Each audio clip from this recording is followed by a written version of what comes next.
Good afternoon, everybody. My name is Brother T, Freemason, cigar enthusiast, VCR. Tapes are rolling on another cigar review video for you folks. Today, we're smoking, boom. You like that little sound effect? It's the TAA by Tatuaje in the 2016 vintage. Brother T, why are we smoking something so historical? Well, we're smoking something so historical because I appreciate the 2016 vintage out of all the TAA releases, and we're smoking a TAA release because I woke up this morning and I said, where's the new TAA release for this year? Come to find out, it really hasn't been announced yet. They have had a TAA release for what I believe has been 11 years running, but the 2021 release has not been announced.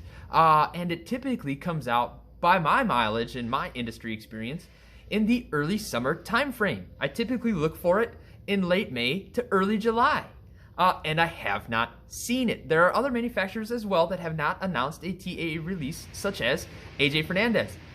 If I was a betting gentleman, and I can be, I really can be, I would bet that there is a Tatuaje TAA release that will come out yet this year.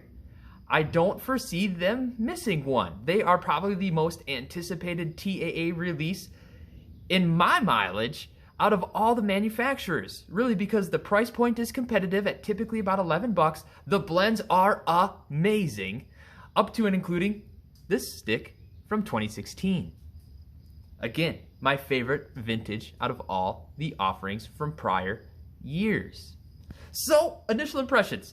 It's chocolate in color. It has an oily sheen in terms of appearance. It's toothless or smooth to the touch. It has a firm pack, visible seams, minimal veins, a soft box press, meaning that it has those radiused edges. We're not looking at 90-degree corners here. And it has a closed foot. Pretty light aroma. Soft cedar and a little bit of barnyard. Again, there's a little bit of age here. So it smells a little bit like my humidor, truth be told. So we're gonna cut and light.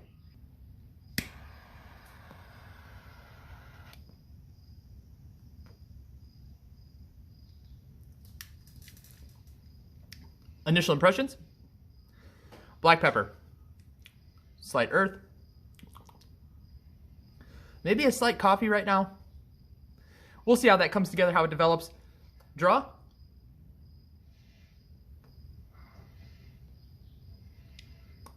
Like milkshake through a straw on the looser side of that experience. It's moderately dense. It feels a little chewy. There's a texture to it. It's not quite creamy. We'll see if it leaves a coating to the mouth and how it is in terms of drying or otherwise. So more to come as we start to engage in this cigar. All right, everybody. Getting to that 1 inch in mark, time for a flavor update. It started off pretty robust, very forward, black pepper, earth. I would say it was a little bit in your face, but I like that. I like that type of introduction. Boom, I'm here, take notice. And it was probably due and owing to that closed foot.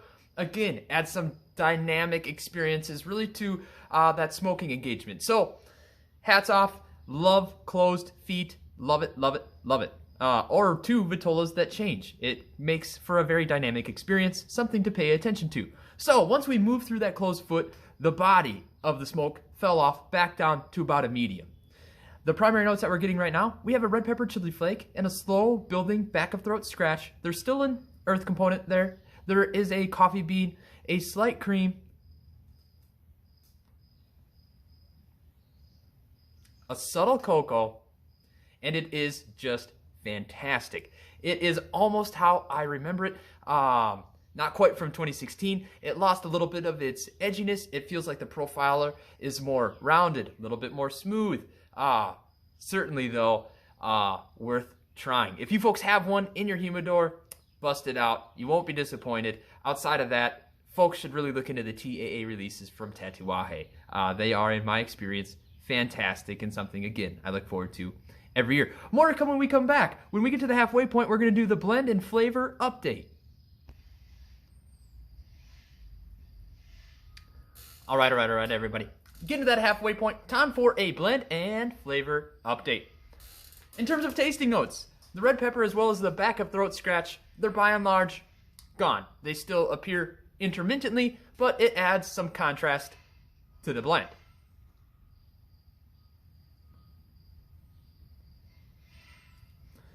The black pepper, by and large, has taken a backseat. We still have notes of cocoa that on a retrohale ring as chocolate pudding at times.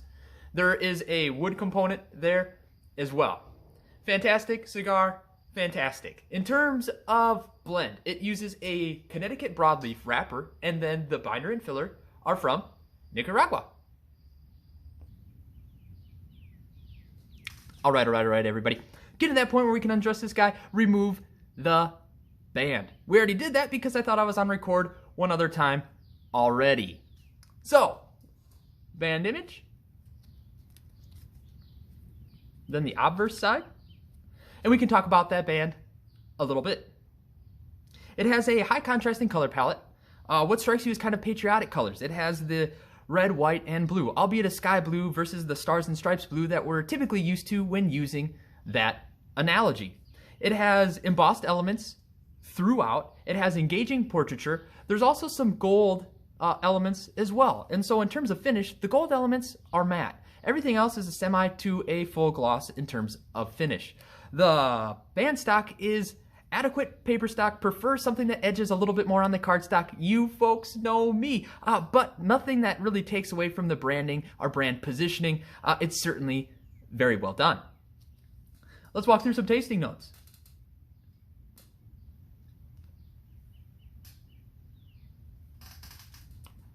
In terms of notes, there's an earth, a baking spice. Black pepper is still there. There is a cocoa and a nut that really comes on that trailing end. By way of the cigar wrap-up, a trifecta. Construction, ash held on in greater than 1 inch increments. No issues there. Burn, it was consistent and sharp throughout. At times it was wavy. But in terms of a box press, I have noticed, for me, my mileage, that Tatuaje produces the most consistently burning box press cigars on the market. Again, that's my mileage from what I have smoked, and I have by way of indexes or industry comparisons. In terms of draw, on the opening, it's on the looser side of that milkshake through a straw, and that analogy still holds true down to the nut, where we're at right now. In terms of body and strength, they're medium. At initial light, that was certainly a medium plus, probably due and owing to that closed foot. It is a thick draw, not really so much creamy. Mouth is a little bit neutral. It's not drying, it doesn't really make one salivate, so it very much is a neutral experience. Is it savory or sweet? That is probably the hardest question to answer because it's so well blended. At initial light, it's savory. There's earth, there's black pepper, red pepper chili flake, and it's pretty forward. Middle of the cigar, it's a little sweeter. The creams and the cocos kind of take over, and there were bits of chocolate pudding at times. Right now, it kind of goes between those two. So, you smoke one and you let me know what you think, if it's more savory or sweet. So, my name is Brother T, Freemason, cigar enthusiast, and today we smoke the 2016 Tatuaje TAA. And why is it the 2016? Because it's my favorite. I have, by and large, most of these from 2016 forward in my humidor, but this is kind of that go-to for me. Second place is the 51st. The 51st is probably the way to say that, though they intended it to be the 51st. There was a spelling error, so go out and score those. I checked on the internet, and I think there are still some in some varying retailers. I may actually buy those, so by the time you watch this video, and if you do go check, they may be gone, but que sera, sera. If you're hard up, hit me up. We'll see if we can get one out to you. As always, smoke them if you got them.